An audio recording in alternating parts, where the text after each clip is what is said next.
ছোট বউ, এই ছোট বউ, ছোট বউ কি ব্যাপার? তুমি কি করতেছো? কাজ করতেছো? এখন রান্না শেষ হয় নাই?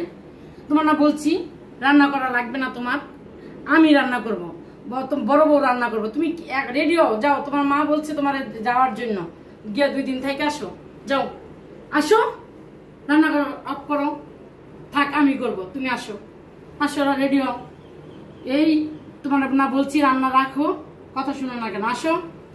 আম্মা হয়ে গেছে, শুধু তো মাছটা দিব তরকারির ভিতরে, ভাতও হয়ে গেছে। আম্মা আপনি দুপুর হয়ে গেছেন, বুড়া মানুষ, ওষুধ খেতে হবে না আপনার? এর জন্য আম্মা, ভাবি তো গোসলখানায় ঢুকছে, এইভাবে রাইখে গেলে তো রান্না দেরি হবে। আম্মা দাঁড়ান, আমি এখনই যাচ্ছি, আমি এমনি রেডি, শুধু তরকারিটা বসাই আমি চলে যাব। আর আমার আম্মা ওই রকমেরই, আমার আম্মু শুধু যদি মনে করে যে যেতে হবে, বারবার আপনাকে ফোন করবে। আমি রোজারিতে না গেছি দেখে কি হয়েছে, কুরবানিতে গেছি দেখে না দেখেছি কি হয়েছে। আমার ওই বোন আছে, ভাইয়ের বউ আছে না, আম্মা এরকমেরই করবে। এই যে আম্মা দেখেন, তরকারিটা দিয়ে দিলেই হয়ে যাবে, মাছগুলো ভাজা হয়ে গেছে। আম্মা, আম্মা দেখেন মাছ হয়ে গেছে, দেখেন মাছ ভাজা হয়ে গেছে, শুধু ভাতও হয়ে গেছে। এখন ভাতটা শুধু আমি টেবিলে দিব, তাহলে হয়ে যাবে। আম্মা, আম্মা, আম্মা এই যে আমি রেডি, আমি তাহলে আসি। তাহলে আপনি কিন্তু খাওয়া দাওয়া করে নিয়েন, ওষুধ ঠিক মতন খায়েন। এই যে আমি সব টেবিলে রেখে গেছি। ঠিক আছে আম্মা, আসসালামু আলাইকুম। আমি তাড়াতাড়ি আসবো, 2টা ড্রেস নিয়েছি মাত্র।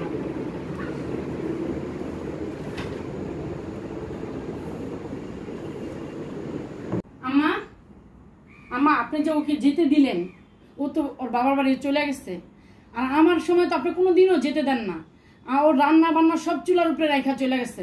এখন দুপুরের টাইম, কি খাবেন আপনি? আমি তো গোসলখানায় ছিলাম, আপনি ওকে যেতে দিচ্ছেন, ওর মা বললে আপনি ওকে পাঠায়া দেন।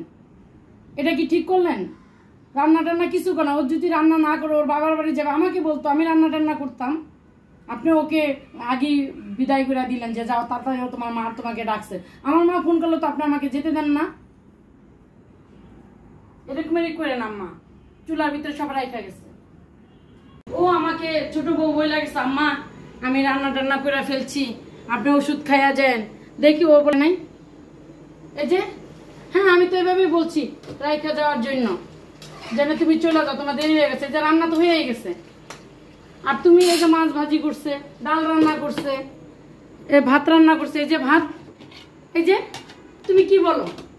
তাহলে তুমি তো তাহলে এভাবেই ওর নামে আমার কাছে বদনাম বলো। ও কোনো কাজ করে না, আমি সবসময় দেখি তো ওই কাজ করে।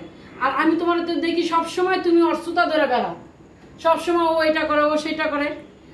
আমি দেখছি ও আমাকে রান্না করছে, ও তো যেতেই চায় না, আমি ওরা জোর করে পাঠাইছি। তুমি যে কুরবানি ঈদে, রোজার ঈদে বেড়াইতে গেলা, তুমি তো আমার কাছে বলোই না, আমার পোলার কাছে বইলা তুমি চলে যাও। আর ও তো আমি অনুমতি না দিলে ও যায় না, ও তো আমার ছেলের কাছে বলেই না, শুধু আমাকে বলে।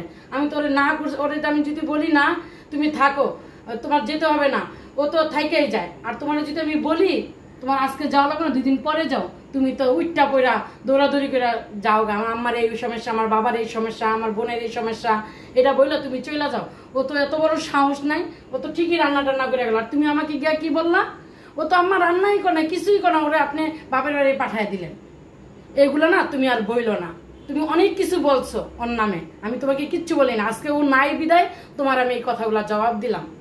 সামনের থেকে ওর পিছে তুমি আর লাইগো না, নিজের কাজ নিজে করো, ওর কাজ ও করবো। ও কি কাজ করে না করে আমি সব দেখি, তুমি কি করো না করো আমি সব দেখি। আমি শুধু ঘরে বসে থাকি না, আমি সব দেখি।